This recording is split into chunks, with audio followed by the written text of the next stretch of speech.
இந்த அவைக்கும் அருமையான நடுவர் அவர்களுக்கும் என் அணி மற்றும் எதிரணி தோழமைகளுக்கும் என் சிறந்தாழ்ந்த வணக்கங்கள். நல்லபடியா திருமணம் ஆகி சந்தோஷமா புகுந்த வீட்டுல வந்து ஏன்னு கேட்கிற ராஜாவும் இல்ல, அணி சொல்ற மந்திரியும் இல்ல, குடி சொல்ற அமைச்சரும் இல்லாம ஏகோபித்த ஒரு ஆட்சி செஞ்சுக்கிட்டு ஒட்டுமொத்த வீட்டோட கண்ட்ரோலையும் தன்னோட சுருக்கு பையில சுருட்டிங்க சொல்லிட்டு அவரை ஆடாராமன் ஆட வச்சுட்டு இங்க வந்து புகுந்தவங்க மகிழ்ச்சி இல்லை, பிறந்தவங்க தான் மகிழ்ச்சிங்கிறாங்க. நான் உங்களை கேட்கிறேன், பிறந்தவங்க மகிழ்ச்சியா அங்கே நீங்க இருக்க வேண்டியதானே? நல்ல ஏன் வரீங்க? அங்கே ஒரு பழமொழி சொல்லுவாங்க, பகுமான கோழி பறந்து பறந்து முட்டை போடுதுன்னு. அப்படி பகுமான கோழி பறந்து பறந்து முட்டை போட்டுட்டு இருக்கு. ஒரு நல்ல ஒரு எண்ணம் பாருங்க, இதையும் கேட்டுட்டு இருப்பாரு நம்ம கார்த்திகாவோட கணவரும் இங்க வந்திருக்காங்க.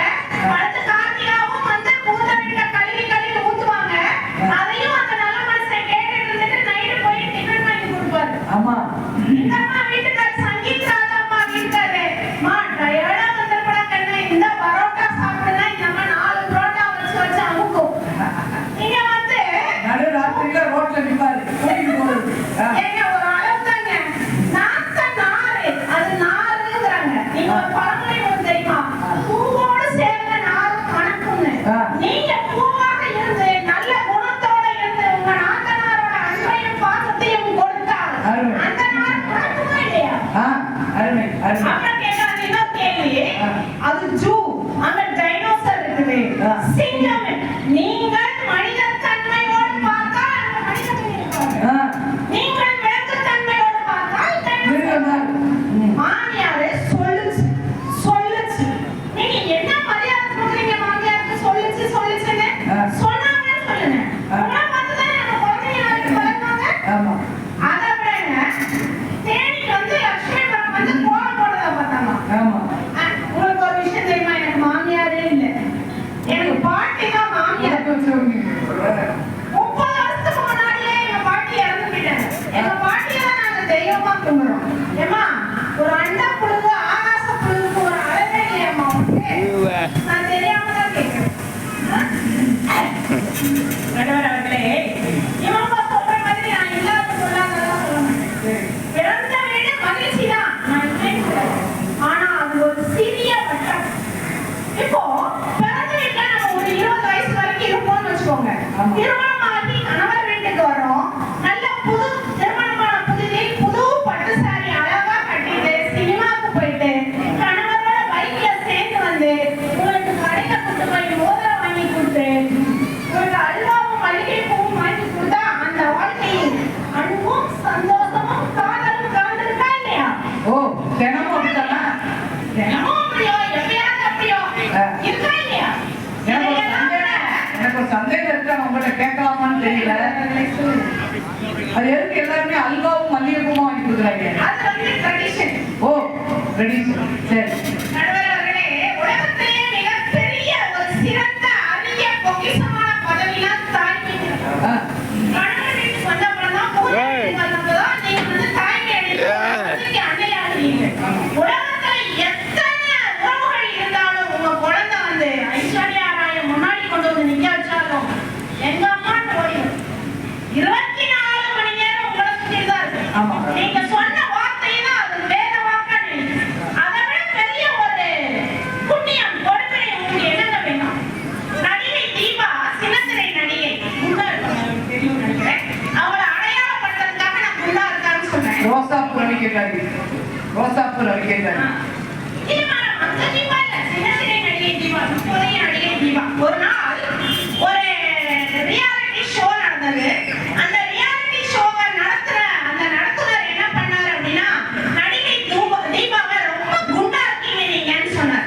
அது தீபா சொன்னாங்க, என்ன இப்படி கிண்டல் பண்றீங்க, இந்த மாதிரி எல்லாம் பண்ணக்கூடாது.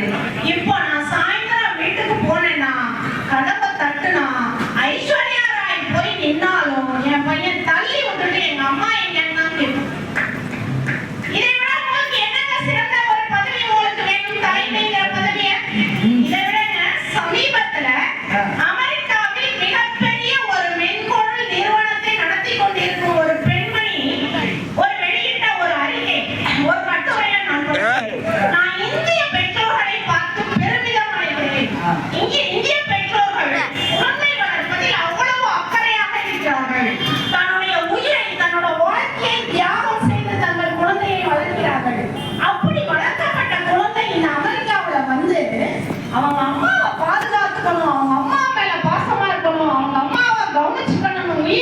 விடுறத பார்த்தா எனக்கு அதிசயமாக இருக்கிறது. இன்னொரு ஜென்மத்தில் நான் இந்தியாவில் பிறக்க மாட்டேனா? இப்படி ஊரெல்லாம் நம்மளை பார்த்து வியந்துட்டு இருக்கு. நாம புகுந்த வீடு மோசம் அப்படின்னு சொல்லிட்டு இருக்கோம்.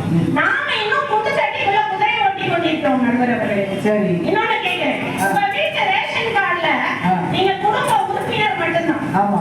ஆனா புகுந்த வீட்டு ரேஷன் கார்டுல நீங்க யாரு? குடும்ப தலைவி. அது மட்டும் வாங்கும்போது நல்லா இருக்கா? ஆமா. உங்க வீட்டுல நீங்க இளவரசி, ஆனா புகுந்த வீட்டுல நீங்க பட்டத்து மகன் மகாராணி. வேற ஒண்ணு இல்லையா? நடுவர் ரங்கராஜன் ஐயா வந்து எனக்கு போன் பண்ணி கேட்டாரு, ஒரு ஸ்டார் வேல்யூ உள்ள நடுவரை எனக்கு அனுப்புங்க. நானு ரேவதி சுபலட்சுமி மேடம் சொன்னேன். அவங்க யாரு எனக்கு தெரியாது. இப்ப இளைசை சுந்தரம் ஐயாவோட மனைவின்னு உடனே எனக்கு நல்லா தெரியுமே, அவங்க ரொம்ப புகழ்பெற்றவங்க. அப்போ அறிமுகம் நம்ம பெயர் நுழையாத இடத்துல எல்லாம் நம்ம புகழ்ந்த வீட்டோட கௌரவம் பெயர் நமக்கு என்ன ஒரு பெயர்?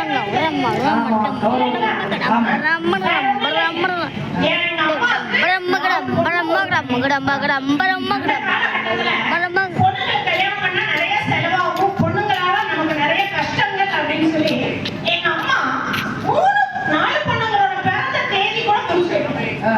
ஆனா பையனுக்கு மட்டும் ஒவ்வொரு வருஷமும் பெரிய கோட்டையில இருக்கிற கதலி நரசிங்க பெருமாள் கோயில்ல போய் பிறந்த நாள் அன்னைக்கு அன்னதானம் செய்வோம். ஆனா என் கணவருக்கு நான் ஒண்ணே ஒண்ணு கண்ணே கண்ணுன்னு கருவேப்பிலை கொத்து மாதிரி ஒரே பொண்ணாட்டினேன்.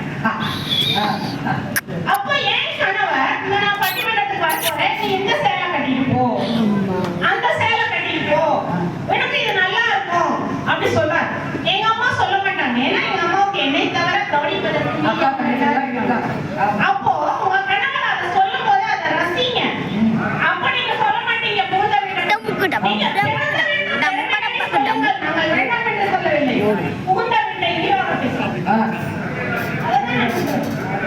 நன்றியோட இருங்க.